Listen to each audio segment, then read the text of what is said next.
yang bisa menyerang Nabi bahwa Islam hasil pertarungan politik. Tidak ada. Alhamdulillah.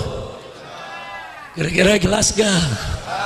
Yang keenam saya tambahkan lagi, di Persia bukan hanya pertarungan politik, ada pertarungan filsafat. Plato, Aristoteles, saudara. Begitu juga di Persia, pertarungan filsafat pemikiran. Di Mekah nggak ada yang ngerti filsafat, pokoknya tahu ada patung Lat, patung Usah, sembah, selesai. Nggak ada yang ngerti filsafat, saudara. Nggak ada yang berdebat soal filsafat, sehingga sampai saat ini tidak ada yang bisa menuduh bahwa Muhammad membawa ajaran Islam karena hasil pertarungan filsafat. Tidak ada. Sallu ala Nabi. Kira-kira jelas tidak? Paham tidak? Ternyata kalau kita beberkan satu persatu, mencari hikmah, saudara, banyak kok jawabannya. Kenapa jawabannya kok yang diambil? Karena Arab paling biadab. Lu benci Arab loh. Dia ngomong begitu tuh bugut sama Arab tuh, saudara. Benci sama Arab. Dia pengen umat nih, saudara, melihat Arab tuh jelek, bengis, kejam, jahat, kurang ajar. Nah, makanya malam ini saya sengaja paparkan begini, saudara.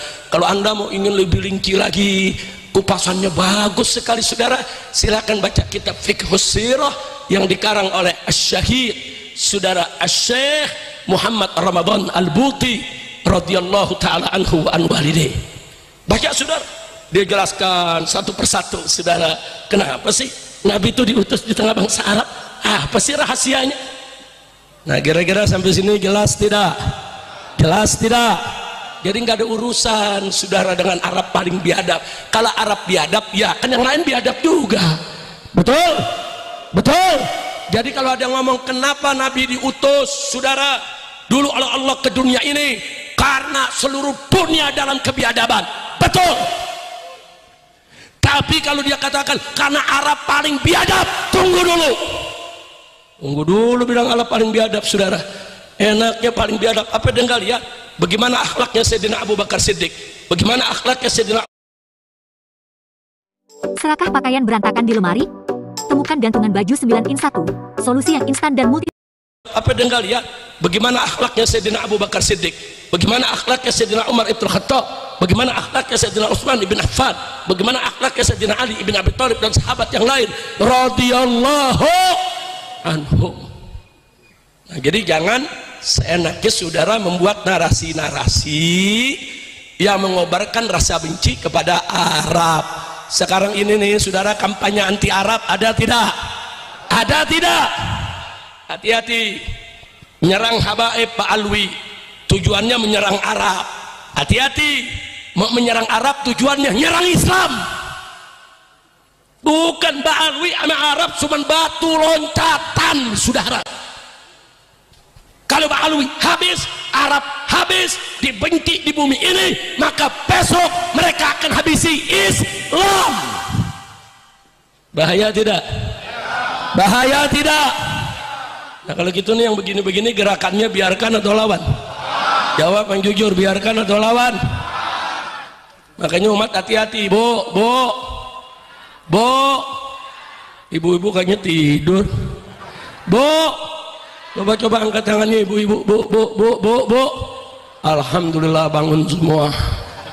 Alhamdulillah, bu. Zaman sekarang hati-hati, bu, ya. Yang nggak ngerti agama ngomong agama, ada gak? Ada gak? Yang nggak ngerti syariat ngomong syariat, ada gak? Ada gak? Yang nggak ngerti tafsir bicara tafsir, ada gak? Yang nggak ngerti hadis bicara hadis, ada gak? Udah kacau nih sekarang. Ada artis dangdut jadi ahli nasab. Udah kacau. Ayo saya mau tanya, kacau nggak? Lu jawabnya takut amat lu. Kacau tidak? Kacau tidak? Jadi mufti lagi di Lombok, dia bicara, dia keluarkan fatwa bahwa nasab Ba'alwi dibatalkan. Iya, senar gitar lu kemana? Udah kacau, udah pusing dah. Udah ceramahnya sampai di sini aja dah. Masya Allah, kacau tidak? Ayo jawabnya kompak, kacau tidak? Kacau tidak? Ada orang ngaku kerja di BRIN, kita periksa namanya, kita cari siapa dia, ternyata ahli pakar ikan nila. Begitu kita lihat pakar ahli ikan nila, tahu-tahu apa disebut? Ahli DNA nasab. Nasab ikan cupang. Udah kacau tidak? Kacau tidak? Makanya yang begini saya mau tanya, biarkan atau lawan? Biarkan atau lawan? Nasab dibatalkan saudara. Ternyata yang ngomong si Imad nasabnya nggak jelas. Katanya Imad bin Utsman, kita periksa, ternyata di postingan lain dibilang nama ayahnya Sarmana. Begitu kita periksa lagi, dia ngakunya Imad bin Sarman. Belakangan kita dapat dokumen dari sekolah SMP-nya di Banten saudara, ternyata nama bapaknya Haji Samun. Ini yang bener yang mana?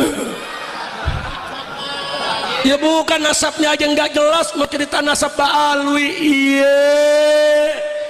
Kalau sama ibu-ibu semua 1, 2, 3 1, 2, 3 1, 2, 3.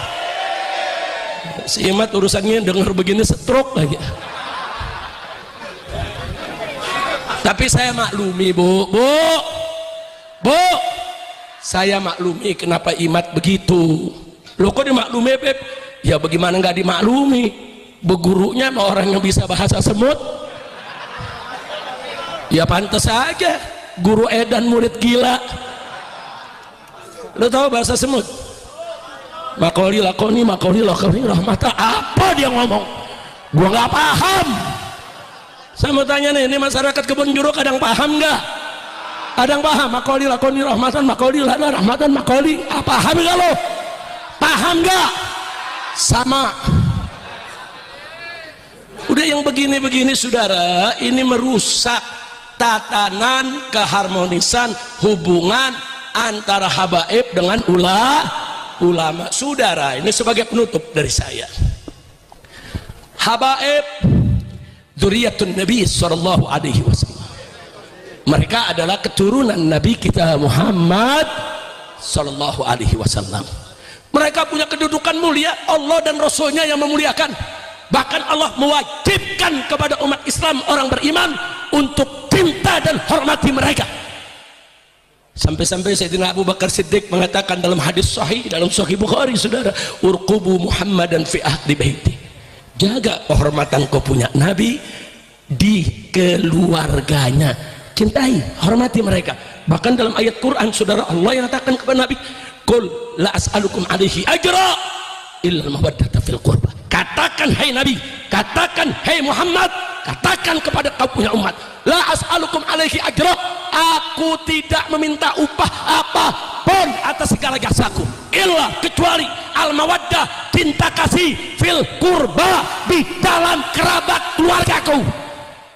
Masya Allah. Jadi itu perintah siapa toh? Perintah siapa itu? Jadi cinta keluarga Nabi perintah Allah dan perintah Nabi, bukan habaib yang miskinta, tidak saudara. Enggak, ini perintah Allah dan perintah Nabi. Tapi jangan lupa juga di sana ada ulama yang keduduknya tidak kalah mulia saudara. Allah mengatakan dalam Al-Qur'anul Karim, faqala ta'ala innama yakhsyallaha min ibadihil ulama. Sesungguhnya saudara, mereka yang takut kepada Allah saudara hanya dari kalangan ulama. Allah puji ulama-ulama yang takut kepada Allah. Enggak sampai di situ, Allah naikkan derajatnya, yarfa'illahu alladhina amanu minkum walladhina utul ilma darajat. Dan dalam hadis Nabi mengatakan al ulama warasatul anbiya, para ulama adalah pewaris Nabi. Nah, saya tanya, kalau gitu kedudukan ulama mulia tidak? Jawab yang keempat, kedudukan ulama mulia tidak?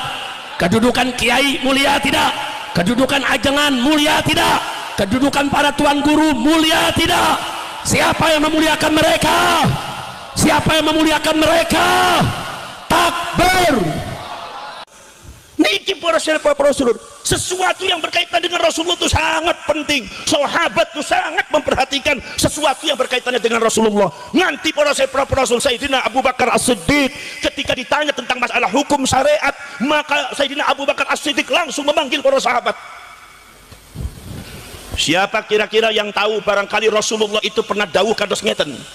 Ada orang yang bertanya ini, seorang nenek ini bertanya, jika di dalam Al-Quran tidak ada, di hadisnya tidak ada. Sepengetahuan saya, Rasulullah tidak pernah mengatur tentang masalah bagian nenek di dalam masalah waris. Akhirnya nenek itu meminta kebijakan kepada Abu Bakar As-Siddiq sebagai khalifah. Akhirnya nopo Abu Bakar As-Siddiq mengumpulkan sedaya sahabat.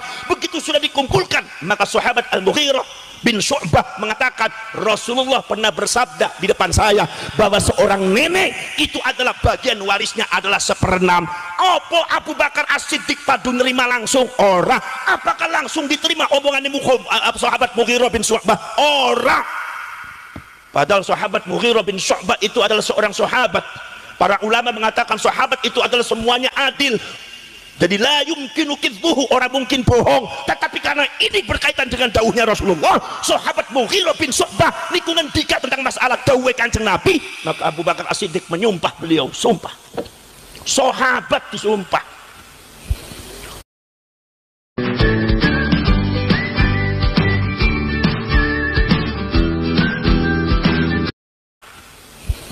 Apa sebabnya? Al-ihtimam bima yata'allaqu bihi bi Rasulillah sallallahu alaihi wasallam, menganggap penting sesuatu yang berkaitan kali Kanjeng Nabi. Sahabat juga, Masya Allah. Sayyidina Umar bin Khattab kuduana saksine. Jadi Abu Bakar As-Siddiq disumpah kuduana saksine, Sayyidina Ali disumpah kuduana saksi. Ini kenapa? Karena ini berkaitan dengan mengatasnamakan dawuh Kanjeng Nabi.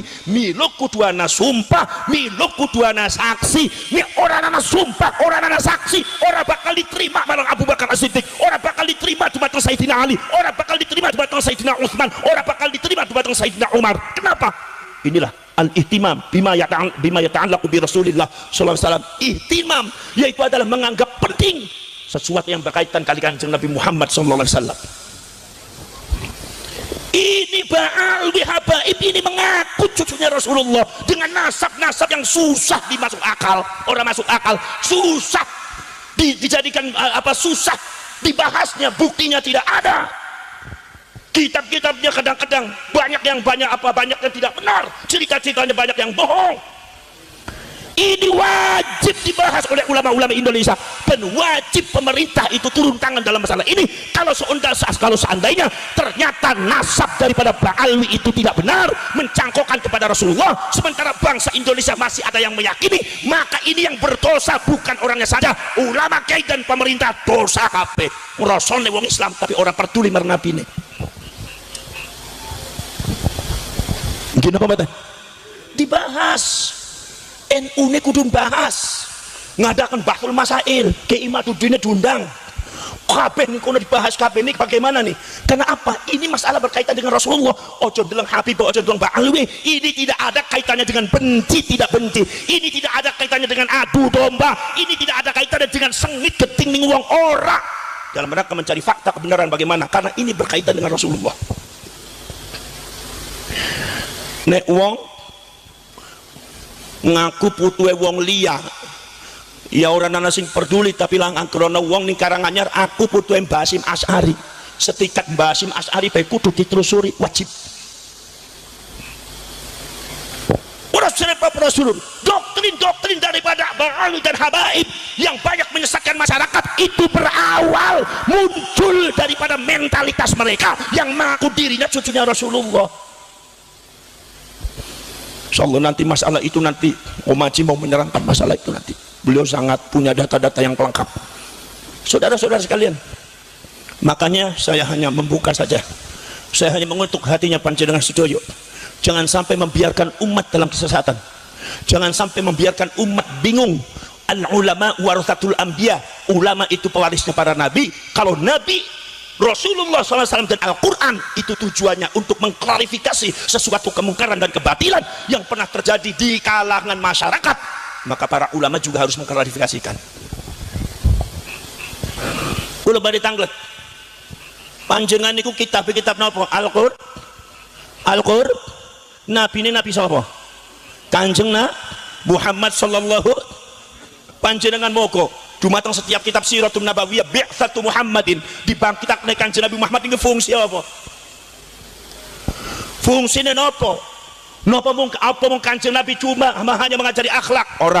Apa mung Kanjeng Nabi cuma menamakan syariat? Ora. Napa mung Kanjeng Nabi cuma mengajarkan akidah? Ora. Tugas daripada Al-Quran dan Kanjeng Nabi adalah tugasnya apa? Mengklarifikasi satu kemungkaran dan kebatilan yang terjadi di masa lalu. Saudara, dikiranya pada waktu masa dulu itu nggak ada fitnah. Ada. Masya Allah, saya mau cerita Nabi Isa alaihissalatu wassalam difitnah. Satu difitnah, Nabi Isa adalah anak zina karena Siti Maryam itu adalah sebagai khadimah, yaitu adalah orang yang berbakti kepada Masjidil Aqsa, Baitul Muqaddas. Ada lagi seorang namanya Yusuf An-Najjar, itu juga orang soleh dari Nigeria, orang kulit hitam. Begitu Allah subhanahu wa ta'ala menghendaki Siti Maryam supaya punya anak tanpa bapak, itu langsung orang Yahudi mengklaim Maryam berzina dengan Yusuf. Siti Maryam lari, diselamatkan oleh Nabi Zakaria. Subhanallah, saudara-saudara, diselamatkan oleh Nabi Zakaria. Tapi fitnah tentang masalah Nabi Isa itu masih ada, sampai masih ditemukan di dalam kitab-kitab Bible, baik New Testament atau Old Testament, yaitu di dalam kitab Bible-nya orang-orang Yahudi atau orang-orang yang agama Nasrani. Itu saudara-saudara kalian masih tercatat Isa bin Yusuf. Ya pun. Niku para surun, masih ada tulisan Isa bin Yusuf. Itu artinya apa? Orang yang menulis Isa bin Yusuf itu mempunyai akidah, mempunyai keyakinan bahwa Nabi Isa itu adalah anak zinanya anak zinanya Yusuf An-Najjar dengan Siti Maryam. Masih ada kayak tulisannya. Saya kaget itu pada waktu berapa kajian di Bible seperti itu. Nomor dua, saudara-saudara sekalian, Siti Maryam lari dikira zina. Begitu Siti Maryam sudah melahirkan anak yaitu Nabi Isa, Siti Maryam mengatakan, ya Rabbi, bagaimana kalau seandainya orang itu bertanya bagaimana ya Rabbi? Kata Siti Maryam mengatakan, ya Maryam, katakan kepada mereka, inni nazartu lirrahmani sauma, inni nazartu lirrahmani sauma walan ukallimal yauma insiya. Aku sudah berjanji kepada Tuhanku untuk berpuasa, tidak bisa ngobrol dengan kalian manusia semua. Siti Maryam hanya isyarat kepada anaknya, suruh tanya sama anaknya sendiri, suruh tanya sama jabang bayinya sendiri. Saudara-saudara sekalian, akhirnya kemudian masyarakat protes, ya Maryam, bagaimana mungkin aku bertanya kepada bayi yang masih digendong dalam ayunan seperti ini, nggak bisa ngomong, gigi aja masih belum keluar.